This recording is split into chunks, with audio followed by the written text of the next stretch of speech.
keeping the golden goose laying them eggs, looking after it. Don't take any risks. Thing is, with Anthony Joshua, he's Olympic gold medalist, and in the UK, he's a massive star. He sells out stadiums, 70,000, 90,000. Huge star. Huge star. I say it's a win-win for Jake Paul is because, listen, if he wins, then he's beating a former heavyweight boxing world champion, certainly one of the best heavyweights of his generation, and of course, a man that is way bigger than Jake Paul. Of course, it's a win. And if he loses, it's still a win for Jake Paul because he had the balls. He was man enough. He was willing to test himself. He would prove everyone wrong, all his critics. Come out the blue, but it's intriguing. And I think from Jake's perspective, I think, he's had a lot of criticism about he is a pro boxer now. The way you want to look at it, he trains as a pro, but, and he's fighting as a pro. They said it's about time he fought some. Joe Rogan and Tyson Fury discussed the Jake Paul versus Anthony Joshua matchup and questioned Joshua's decision.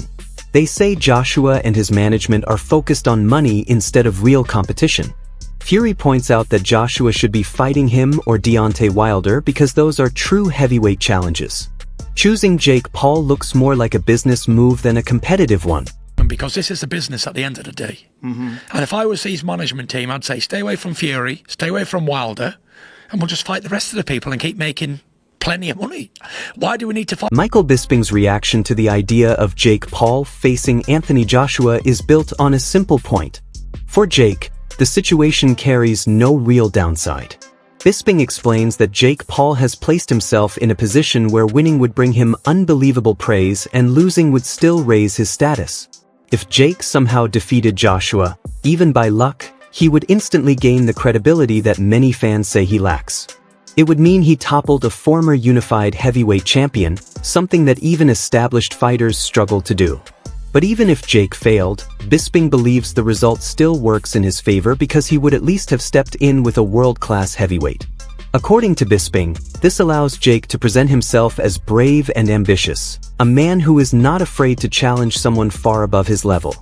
For Bisping, the pressure lands almost entirely on Joshua because anything short of domination will make people question his seriousness as a headliner. Out there on an island by myself, everyone says the same thing, and he would potentially prove all of those critics wrong. Well, yeah, he would, maybe, unless there's some funny business, right? And for Anthony Joshua, as I said, this is kind of a lose-lose, right? Because if he wins, people are still going to say, well, you only beat Jake Paul, right? The man that lost to Tommy Fury, after all, right? That's the only loss in his record, Tommy Fury. You're telling me that Tommy Fury is going to beat him and then Anthony Joshua's not going to beat him? So if he beats him, he gets no credit. And if he loses, then holy sh**. Can you imagine? That would be the biggest downfall of any boxer's career. The reality is, he's not going to lose. There is no way on this earth that Jake Paul can beat Anthony Joshua in a boxing match. That's just a fact, okay? Look at what he did to Francis Ngannou. Francis Ngannou hits as hard as a Ford Escort, going 100 miles an hour or whatever that stat was. Comes from the UFC. He was the UFC heavyweight champion of the world. Has a good go against Tyson Fury, but goes up against Anthony Joshua and gets flatlined. Every single punch that was thrown was landed, and every punch that landed put Francis Ngannou down, okay?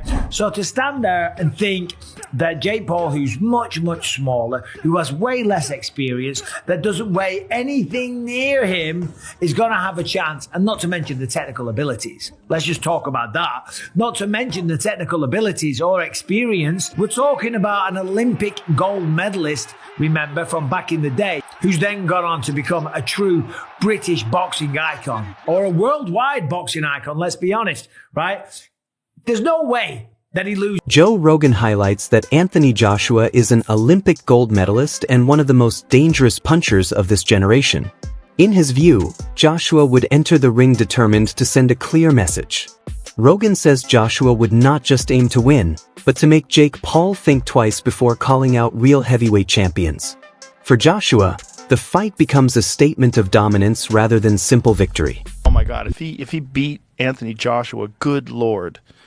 Good Lord. I mean, that's a big if, right? Anthony Joshua, I do not Olympic gold medalist, former heavyweight champion of the world. What he did to Francis Ngannou, good Lord. Yes. Do you want that smoke? Yeah, I just think it's all about the promotion or whatever. I have no idea what the actual motivation that fight's not competitive at all. Well, it's a dangerous fight. Yeah. Because Joshua's going to try to make an example out of him, for sure. And will. I mean, Anthony Joshua's one of the biggest one-punch KO artists ever. Yes. I mean, he's a one-punch fucking night-night guy. Yeah. You know, he's a great boxer. Frank Warren's take on the situation is more skeptical but also very direct.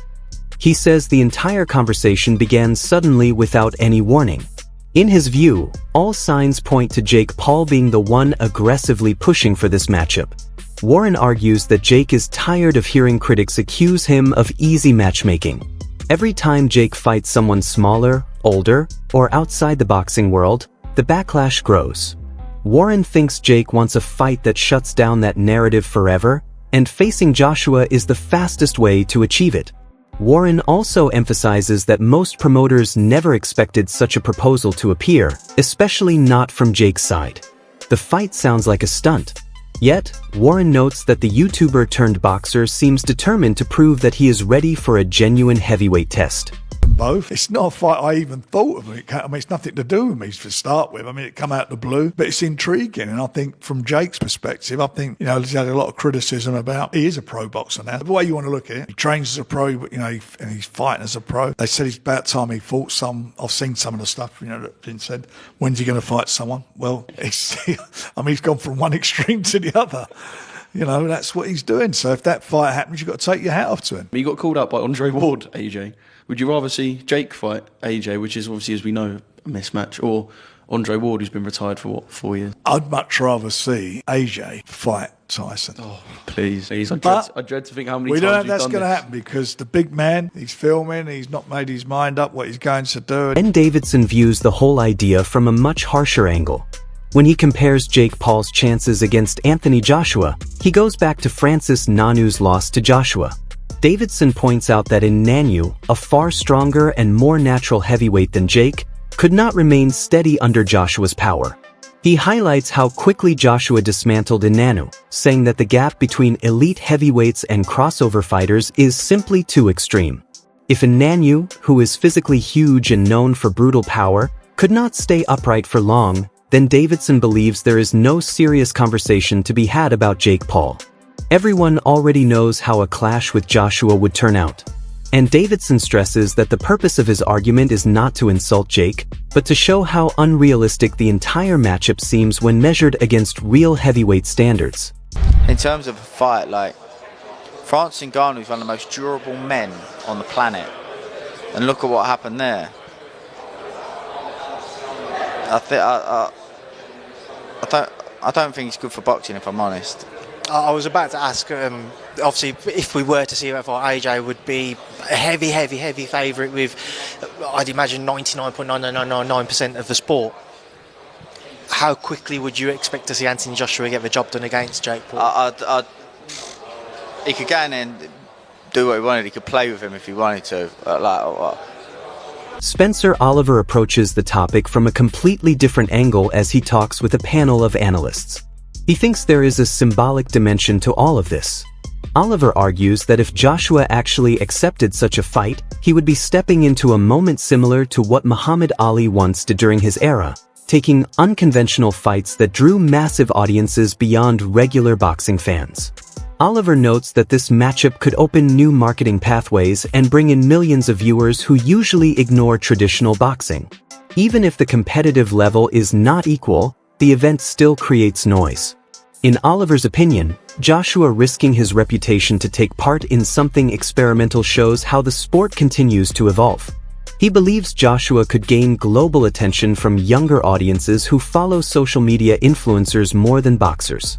This would allow Joshua to extend his star power and build a larger legacy in the entertainment side of the sport. Goes in, pops him a few times in the face, walks out of 150 million quid. No one will remember the fact he fought Jake Paul. They'll remember the fact he knocked Klitschko out in Wembley in 2017. Totally agree with that. So I'm kind of, whilst I don't like it, and I don't like the way that Jake Paul gravitates to these brilliant athletes and like a moth sucks the life out of them because he gets a benefit of association, because I think they deserve all the association. But he is a clever and there was opportunity there, isn't there? Listen, commercially, of course it works because it'll be huge and there'll be a load of money on the table. And for Anthony Joshua, it's like sort of he's going to get rewarded very well with no risk, minimal risk, no risk at all. He's going to go in there, and he may then put all this stuff to bed with Jake Paul and calling out all these different champions, etc., etc. So, of course, it works. And when you're talking about, the credibility that Joshua's going to get, he's not going to get none now. But are people going to remember that? Of course they're not. Like, when he goes on to do what he does, didn't Muhammad Ali have some sort of strange fight in the middle of his career? Didn't he box? Yeah, he did. He boxed some non-boxing guy and whatnot. Like, people don't remember that. That's what I'm saying. Look, us as boxers, we don't remember stuff like that. It was replicated in Rocky. So, he did a version of Fighting Thunderlips, didn't he? So we all know that. Joseph Parker says Anthony Joshua should stay focused on real competition if he wants to continue his boxing career. He believes Joshua belongs in meaningful heavyweight matchups, not entertainment-driven events.